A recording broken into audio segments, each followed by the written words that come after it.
ইতিমধ্যে প্রত্যেকটি জেলাতেই জেলা প্রশাসক মহোদয় বা জেলা ম্যাজিস্ট্রেট কর্তৃক ৩ শ্রেণীর ভূমি উদ্ধার কার্যক্রম শুরু করা হয়েছে। যারা অনেকেই এই বিষয়টি সম্পর্কে এখনো জ্ঞাত নয় তাদের জন্যই মূলত আজকের ভিডিওটি, যে ৩ শ্রেণীর জমি জেলা প্রশাসক মহোদয় সরাসরি উপস্থিত থেকে উদ্ধার কার্যক্রম পরিচালনা করছে। আজকের ভিডিওতে সে সম্পর্কে আমি আলোচনা করব। ১ নম্বরে যে জমি উদ্ধার করা হচ্ছে সেটা হচ্ছে খাস জমি। মূলত খাস জমি হচ্ছে সরাসরি সরকারি জমি। তবে খাস জমি সরকারের পক্ষ থেকে বিভিন্ন সময়ে ভূমিহীনদের মাঝে বন্দোবস্ত প্রদান করা হয় ৯৯ বছরের জন্য। আবার অনেক ব্যক্তি আছে তাদের ভিতরে তফসিলভুক্ত যে খাস জমিগুলো আছে সেই খাস জমিগুলো সরকার নিজের নামে নামজারি করে নেওয়ার একটা সুযোগ প্রদান করেছিল। যারা নামজারি করে নিয়েছিল তাদের কোনো অসুবিধা নেই, কিন্তু যারা নামজারি করেনি তাদের ক্ষেত্রে এখন অসুবিধা। এই সমস্ত সম্পত্তিও মূলত জেলা প্রশাসক মহোদয় কর্তৃক উদ্ধার করে নেওয়া হচ্ছে।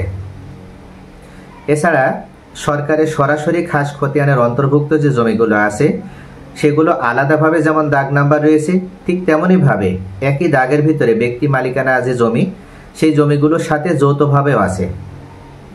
ইউনিয়ন পরিষদে যে ভূমি অফিস আছে সেখানে প্রত্যেকটা খাস জমিরই তথ্য লিপিবদ্ধ করা আছে।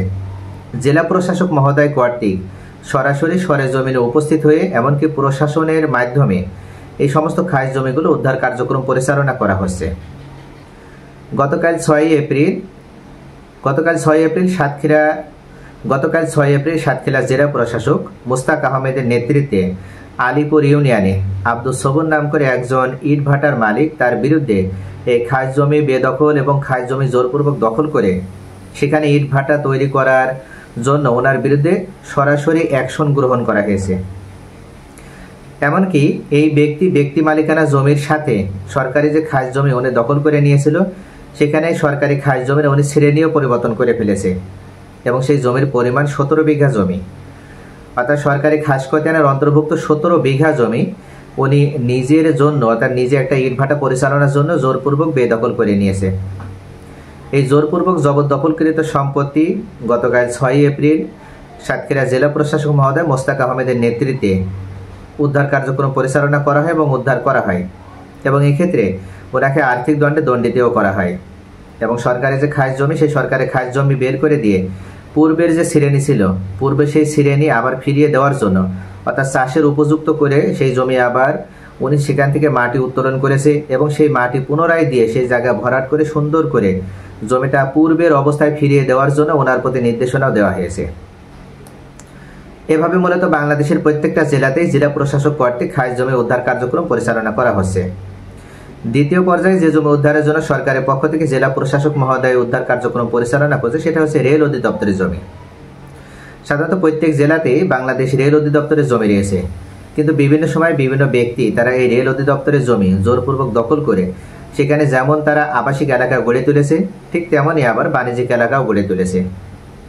যারা এই ধরনের আবাসিক এবং বাণিজ্যিক এলাকা গড়ে তোলার মাধ্যমে বিভিন্ন বিজনেস করে আসছে তাদের বিরুদ্ধে এখন রেল অধিদপ্তরের জমি উদ্ধারের জন্য জেলা প্রশাসক মহোদয় অর্থাৎ ডিসি মহোদয় নিজে উপস্থিত থেকে উদ্ধার কার্যক্রম পরিচালনা করছে। সরাসরি প্রশাসনের সহায়তায় এই উদ্ধার কার্যক্রম পরিচালনা করা হচ্ছে। তবে আগে থেকে আলটিমেটাম দেওয়া হচ্ছে, অর্থাৎ যারা রেল অধিদপ্তরের জমি জোরপূর্বক দখল করে রেখেছে তাদেরকে ওয়ার্নিং দেওয়া হচ্ছে এবং তারা নির্দিষ্ট সময়ের ভিতরে রেল অধিদপ্তরের জমি যদি থেকে চলে যায় তাহলে তাদের কোনো অসুবিধা নেই এবং তারা যদি সেই জমি ছেড়ে না দেয় তখন তাদের সেই জমির উপরে যদি কোনো স্থাপনা থেকেও থাকে তাহলে সরকারের পক্ষ থেকে বুলডোজার দিয়ে সেই স্থাপনা ভেঙে দেওয়ার মাধ্যমে হলেও সেই স্থাপনা উদ্ধার করে নেওয়া হচ্ছে। এবং তৃতীয় সর্বশেষ পর্যায়ে সরকারের পক্ষ থেকে যে জমি উদ্ধার কার্যক্রম পরিচালনা করা হচ্ছে সেটা হচ্ছে অর্পিত সম্পত্তি বা পরিত্যক্ত সম্পত্তি। সাধারণত বিভিন্ন সময়ে বাংলাদেশে যে হিন্দু শ্রেণী আছে বা বিহারি যারা মুসলিম যারা পাকিস্তানি ছিল তারা অনেক সময় বাংলাদেশে বিভিন্ন যে বড় বড় ঘটনা 1947 সালে 1965-66 সালে এবং 1971 সালে যে ঘটনাগুলো সংঘটিত হয় সেই সময় দেখা যায় তারা এই জমিগুলো ছেড়ে তারা কেউ ভারতে চলে গিয়েছিল, কেউ পাকিস্তানে চলে গিয়েছিল বা এক জেলা থেকে অন্য কোনো জেলাও তারা স্থানান্তরিত হয়েছিল। এখন সরকারের পক্ষ থেকে এ ধরনের পরিত্যক্ত সম্পত্তি বা অর্পিত সম্পত্তি যারা নিজেরা ওই সময় জোরপূর্বক দখল করে নিয়েছিল এবং কোনো ধরনের দলিল ছাড়াই অর্থাৎ তাদের কাছে বিক্রয় করা হয়েছে এটার প্রমাণ ছাড়াই তারা জাস্ট গায়ের জোরে প্রভাব খাটিয়ে সেই সম্পত্তি নিজের নামে রেকর্ডও করে নিয়েছে, এই সকল ব্যক্তিদের জন্য এখন সমস্যা হবে।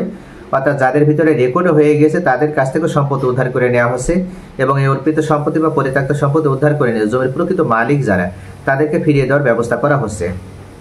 তবে প্রকৃত মালিক পাওয়া না গেলে আপাতত সরকার খাস খাতে অন্তর্ভুক্ত করে সেই জমি উদ্ধার কার্যক্রম পরিচালনা করছে।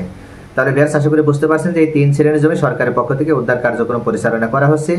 আজকের ভিডিও সম্পর্কে আপনার যদি কোনো মতামত দেওয়ার থাকে অবশ্যই কমেন্টে জানাবেন। Thanks for watching.